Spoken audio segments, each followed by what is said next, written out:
Bismillahirrahmanirrahim. Assalamualaikum warahmatullahi wabarakatuh. Alhamdulillahirabbil alamin. Wabihi nasta'in ala umurid dunya waddin. Wassalatu wassalamu ala asyrafil anbiya'i wal mursalin. Nabiyyina Muhammad wa ala alihi wa sahbihi ajmain. Amma ba'du. Kaum muslimin wal muslimat, ayyuhal ihwah wal ahwat, para pemirsa Al-Furqan TV yang semoga senantiasa dirahmati dan diberkahi oleh Allah Subhanahu wa Ta'ala. Salah satu nikmat Allah Subhanahu wa Ta'ala yang harus kita syukuri adalah adanya alat-alat transportasi modern yang tidak ada di zaman Nabi Shallallahu Alaihi Wasallam, seperti pesawat, mobil, sepeda motor, dan lain sebagainya. Allah Subhanahu wa Ta'ala telah mengisyaratkan hal ini dalam surat An-Nahl ayat 8, dan surat An-Nahl disebut juga dengan surat An-Ni'am, nikmat-nikmat, karena dalam surat tersebut Allah banyak menyebutkan nikmat-nikmatnya kepada hamba. Salah satu nikmatnya adalah alat-alat transportasi untuk berkendaraan. Allah berfirman, wal khayla wal bighala wal hamira litarkabuha wa zinah wa yahluku ma la ta'lamun. Dan Allah Subhanahu wa Ta'ala menciptakan kendaraan kuda, keledai, bighal, peranakan antara kuda dengan keledai, agar kalian mengendarainya sebagai alat kendaraan, transportasi, dan sebagai perhiasan. Dan Allah akan menciptakan transportasi, kendaraan-kendaraan yang tidak kalian ketahui sekarang. Dalam ayat ini, Allah Subhanahu wa Ta'ala menyebutkan bahwasanya alat transportasi itu ada dua. Pertama, alat transportasi yang ada di zaman Nabi Shallallahu Alaihi Wasallam, seperti kuda, keledai, unta, bighal, dan lain sebagainya. Yang kedua adalah alat transportasi yang belum ada di zaman Nabi Shallallahu Alaihi Wasallam, tapi Allah kabarkan bahwa Allah akan menciptakannya di kemudian hari. Dan itu terbukti pada zaman kita sekarang. Begitu banyak alat-alat modern, transportasi yang tidak ada di zaman Nabi, tapi Allah SWT ciptakan untuk kita, agar kita memanfaatkannya sebagai sarana untuk menghadap Allah SWT, beribadah kepada Allah SWT. Huwallazi khalaqalakum ma fil ardi jami'a. Dialah Allah yang menciptakan untuk kalian apa yang ada di muka bumi ini. Kita diperbolehkan untuk memanfaatkannya. Kita dipersilahkan untuk menggunakannya. Yang penting kita gunakan sebagai jembatan ibadah kepada Allah Subhanahu wa Ta'ala. Kaum muslimin wal muslimat yang semoga dirahmati oleh Allah Subhanahu wa Ta'ala. Tentu saja alat-alat transportasi, terutama mobil, sepeda motor, ini banyak sekali manfaatnya. Dengan kendaraan tersebut, kita bisa menempuh perjalanan yang jauh dengan waktu yang relatif singkat. Dan kita bisa mengangkut barang-barang yang mungkin itu akan sulit kalau pakai kendaraan-kendaraan jadul dulu. Namun, yang harus kita ingat juga, dan itu tidak bisa dipungkiri, bahwasanya alat-alat modern ini juga mengandung bahaya. Terutama kalau kita tidak hati-hati, tidak mematuhi rambu-rambu dalam masalah ini. Betapa banyak kecelakaan, bahkan merenggut nyawa karena sebab transportasi ini. Data tahun 2021 di Kepolisian Republik Indonesia, data kecelakaannya, tahun 2021 udah lebih dari 100.000. Lebih dari 100.000 kecelakaan, bahkan merenggut nyawa.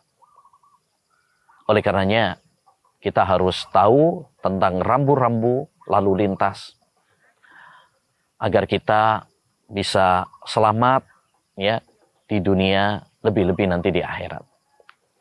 Saudara-saudaraku yang semoga dirahmati dan diberkahi oleh Allah Subhanahu wa Ta'ala.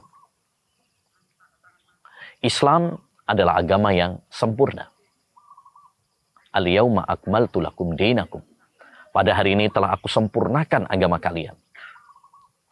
Tidak ada satu permasalahan pun di muka bumi ini kecuali Islam telah membahasnya. Islam telah mengaturnya. Jangankan tentang lalu lintas, masalah buang hajat saja diatur dalam agama. Maka kita harus bangga, cinta kepada agama kita. Nah, terkait tentang masalah lalu lintas ini sudah diatur dalam agama. Sudah disebutkan oleh para ulama. Para ulama kita membuat satu kaidah penting dalam masalah lalu lintas ini. Al-irtifaqu bit-thariq masyrutun bisalamatil aqibah. Menggunakan jalan itu disyaratkan untuk keselamatan manusia. Tidak mengganggu mereka. Ini kaidah penting yang perlu kita pahami bersama. Ya. Saudaraku, saudariku yang semoga dirahmati oleh Allah Subhanahu wa taala. Islam mengatur rambu-rambu lalu lintas agar kita selamat dalam berkendaraan. Ya, di antaranya yang pertama, hendaknya bagi kita untuk mengecek kelayakan kendaraan kita terlebih dahulu. Para ulama kita mengingatkan sebelum memakai kendaraan, ya, kalau dulu kan kendaraannya hewan ya, dicek terlebih dahulu liar apa tidak hewannya, dicek terlebih dahulu tali kekangnya. Demikian juga pada zaman sekarang, kita hendaknya mengecek ya mobil kita, sepeda motor kita sebelum kita gunakan, mesinnya, ya, remnya terutama, ya, knalpotnya, ya, juga kita perlu ngecek juga ya, spionnya, ya, dan lain sebagainya, supaya tidak terjadi hal-hal yang tidak kita inginkan. Kata Allah Subhanahu wa taala, "Wala tulku biaidikum ila tahluka." Janganlah kalian menjerumuskan diri kalian kepada kebinasaan. Dan Nabi SAW juga bersabda, "La dharara wala dirar."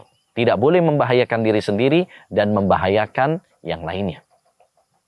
Yang kedua, ya, di antara fikih rambu lalu lintas adalah orang yang mengendarai harus lulus sensor, memenuhi persyaratan-persyaratan di dalam mengemudi.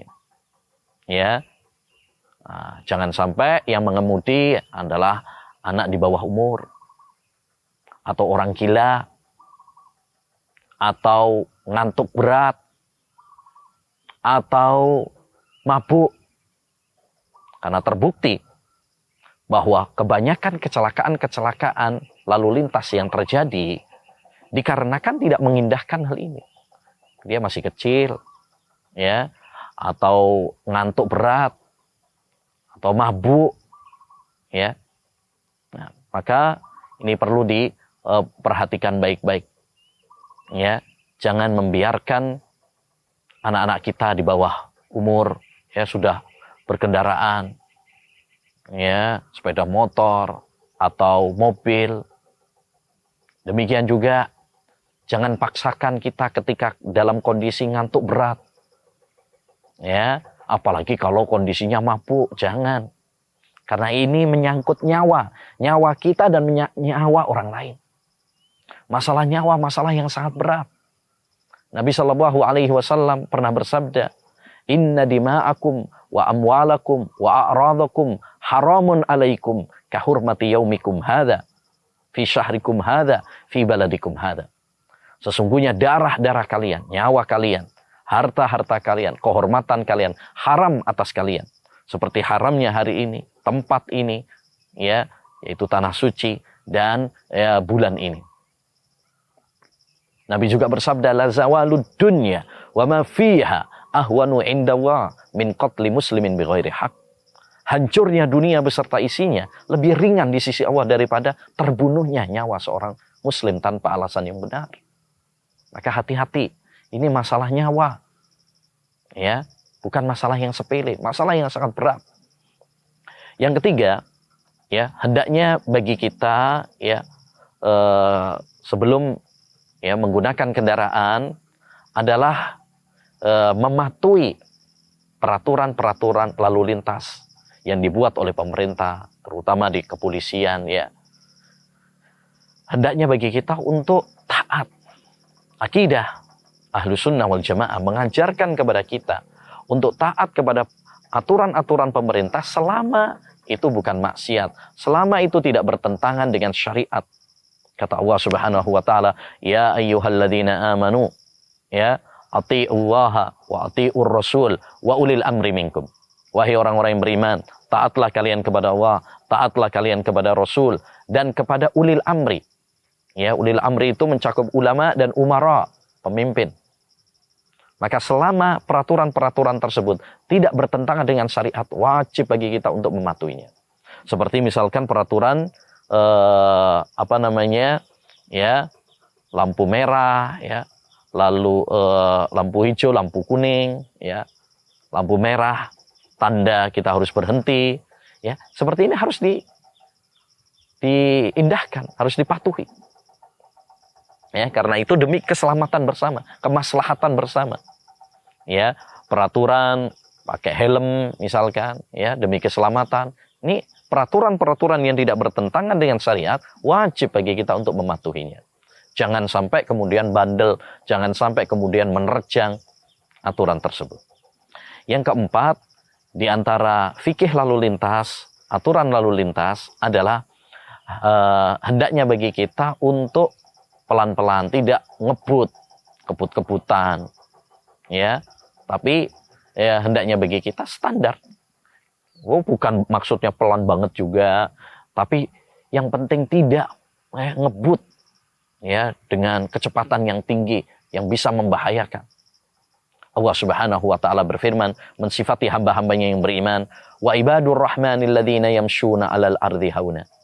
Hamba-hambaku yang beriman itu mereka berjalan di muka bumi ini dengan tenang. Ya. Dan Nabi sallallahu alaihi wasallam Allah juga berfirman waqsid fi masyika. Ya, sedanglah kamu di dalam jalanmu. Maksudnya tidak terlalu cepat, juga tidak terlalu lambat. Nabi juga demikian berpesan ketika para jemaah haji keluar dari Arafah, ya, ayyuhan nas alaikum bis sakinah. Wahai manusia, hendaknya kalian, ya, pelan-pelan, tenang. Ya, jangan kebut-kebutan. Maka nggak boleh. Karena kebut-kebutan ini bisa membahayakan. Lebih-lebih kalau misalkan ada tikungan tajam, ya, atau jalannya licin, habis kena hujan dan sebagainya, hendaknya bagi kita untuk berhati-hati, ya, lebih pelan, ya. Yang terakhir di antara fikih lalu lintas, ya, adalah hendaknya bagi kita untuk memperhatikan barang-barang muatan kita. Jangan sampai melebihi batas. Karena membawa barang-barang yang melebihi batas bisa membahayakan bagi yang mengendarai, ya, bagi mobilnya bisa bobrok, ya, bisa juga membahayakan yang lain. Ya, bayangkan kalau misalkan ada truk bawa muatan yang banyak, ternyata bobrok, jebol, ya, bisa jadi malah mengena kepada, ya, yang di belakang atau yang di samping, dan itu bisa membahayakan nyawa mereka. Makanya para ulama dahulu, ya, mengatakan barang siapa yang membawa muatan di kapal yang bisa menyebabkan kapal tersebut tenggelam karena melampaui batas, maka wajib bagi dia untuk mengganti, menanggung. Ya, begitu juga dengan sekarang, misalkan pesawat, truk, terutama ini yang paling banyak, ya, seringkali membawa muatan barang-barang yang melampaui batas, ya. Maka hendaknya bagi kita untuk berhati-hati dengan barang bawaan kita, jangan melebihi batas. Dan kalaupun kita membawa barang bawaan, ikatlah dengan kuat, jangan sampai kemudian gampang copot, ya, lepas sehingga malah membahayakan bagi yang lainnya. Demikian kaum muslimin wal muslimat yang semoga dirahmati oleh Allah Subhanahu wa taala, beberapa fikih lalu lintas, ya, adab-adab mengemudi yang hendaknya kita perhatikan, ya, yang menariknya semua itu sudah diatur dalam agama kita. Maka hendaknya bagi kita semakin bangga, semakin cinta dengan agama kita, agama Islam, Ya, karena tidak ada satu permasalahan pun di muka bumi ini, ya bahkan masalah-masalah yang tidak ada di zaman Nabi kecuali Islam telah mengaturnya. Ya, nah, semoga tips-tips ini ya bermanfaat bagi diri kami pribadi dan kepada para jamaah sekalian, ya, dan semoga kita bisa mengamalkannya. Semoga dengan demikian kita diberi keselamatan oleh Allah Subhanahu wa taala. Jangan lupa selalu berzikir, berdoa, dan mohon pertolongan kepada Allah Subhanahu wa taala. Ya, demikian yang bisa disampaikan, kurang lebihnya mohon maaf. Wassallallahu wasallam ala nabiyina Muhammad wa ala alihi wa sahbihi wasallam. Assalamualaikum warahmatullahi wabarakatuh.